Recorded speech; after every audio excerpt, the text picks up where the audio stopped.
আসসালামু আলাইকুম। তামান্নাস কিচেনে সবাইকে স্বাগতম নতুন আরেকটি রেসিপি দেখার জন্য। রমজানের ইফতারে আজকে আমি সাবুদানা আর ফ্রুটস দিয়ে মজাদার একটি ডেজার্ট বানিয়ে দেখাবো। এখন যেহেতু রমজান আর গরম দুটো একসাথেই, তাই ইফতারে হেলদি একই সঙ্গে রিফ্রেশিং কিছু রাখতে হবে, যেন সারাদিনের ক্লান্তি এক নিমেষেই দূর হয়ে যায়। এই সাবুদানার ফ্রুট ডেজার্টটি খুবই টেস্টি। আমি খুব সহজভাবে শেয়ার করার চেষ্টা করেছি। আশা করি আপনাদের কাছে ভালো লাগবে, সহজও লাগবে। তাহলে শুরু করা যাক। প্রথমে একটা প্যানে নিয়ে নিচ্ছি 4 কাপ লিকুইড তরল দুধ। দুধটা যখন হালকা গরম হয়ে আসবে তখন এর মধ্যে দিয়ে দিব হাফ কাপ গুঁড়ো দুধ। গুঁড়ো দুধটা অবশ্যই দেওয়ার চেষ্টা করবেন। গুঁড়ো দুধটা দিয়ে দুধের সাথে ভালোভাবে মিশিয়ে নিব, যেন কোনো দলা পাকিয়ে না থাকে। এখন দিয়ে দিব হাফ কাপ চিনি। হাফ কাপ চিনিতে তেমন বেশি মিষ্টি হবে না। কেউ যদি আরও বেশি মিষ্টি খেতে পছন্দ করেন তাহলে বাড়িয়ে দিবেন। দুধটা 2-3 মিনিটের মতো ফুটিয়ে নিয়েছি। এখন আমি হাফ কাপ দুধের মধ্যে দিয়ে দিব 1 টেবিল চামচ কর্নফ্লাওয়ার। কর্নফ্লাওয়ারটাকে দুধের মধ্যে ভালোভাবে মিশিয়ে নিব। এখন আমি মিশ্রণটাকে দুধের সাথে দিচ্ছি, আর দেওয়ার সাথে সাথে অনবরত নাড়তে থাকতে হবে, তা না হলে নিচে লেগে যেতে পারে। আমার কাছে দুধটা জাল করার মতো সময় নেই, তাই কর্নফ্লাওয়ারের মিশ্রণটা দিয়ে ঘন করে নিয়েছি।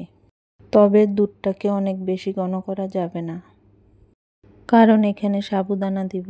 সাবুদানা দিলে অনেকটা ঘন হয়ে আসবে। এরপর এখন এগুলোকে বেশিক্ষণ জাল করা যাবে না। আমি চুলার হিটটা অফ করে দিব। দুধটা সম্পূর্ণ ঠান্ডা হয়ে যাওয়া পর্যন্ত অপেক্ষা করব। এরপর সাবুদানাগুলোকে সিদ্ধ করার পালা।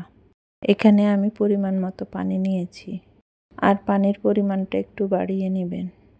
পানির মধ্যে যখন হালকা বলক চলে আসবে তখন এর মধ্যে দিয়ে দিব হাফ কাপ সাবুদানা। সাবুদানাগুলো দিয়ে নেড়ে চেড়ে নিতে হবে, তা না হলে সাবুদানাগুলো জমাট বেঁধে যাবে। চুলার হিটটাকে মিডিয়ামে রেখে এই সাবুদানাগুলোকে সিদ্ধ করে নিব প্রায় 15 মিনিটের মতো। সাবুদানাগুলো সিদ্ধ হয়েছে কিনা সেটা বোঝার উপায় হচ্ছে সাবুদানার কালার চেঞ্জ হয়ে একেবারে স্বচ্ছ হয়ে যাবে। সিদ্ধ হয়ে যাওয়ার পর সঙ্গে সঙ্গে নামিয়ে নিতে হবে।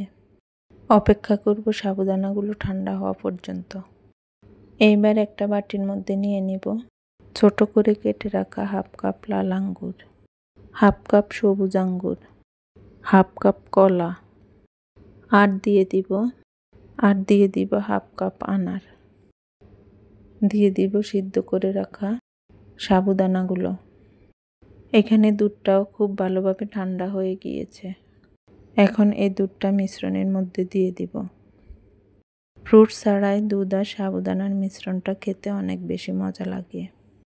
এখানে আমি যে ফ্রুটসগুলো দিয়েছি তাই দিতে হবে এমন কোনো ব্যাপার না। আপনার হাতের কাছে যে ফল থাকে তা দিলেই হবে। এখন সব কিছু খুব ভালোভাবে মিক্স করে নিব। আর এই ডেজার্টটা অবশ্যই ঠান্ডা ঠান্ডা খেতে হবে।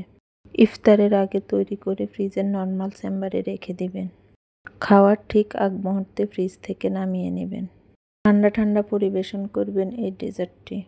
যদি একবার বানিয়ে না খান তাহলে বুঝতেই পারবেন না এই ডেজার্টটা কতটা মজার। সারাদিন রোজা রাখার পর এমন একটা ডেজার্ট যদি খেতে পারেন তাহলে এক নিমেষেই ক্লান্তি দূর হয়ে যাবে। আশা করি আমার আজকের রেসিপি আপনাদের কাছে ভালো লেগেছে। ভালো লাগলে লাইক শেয়ার করে পাশেই থাকবেন। আজকে এ পর্যন্তই। আল্লাহ হাফেজ।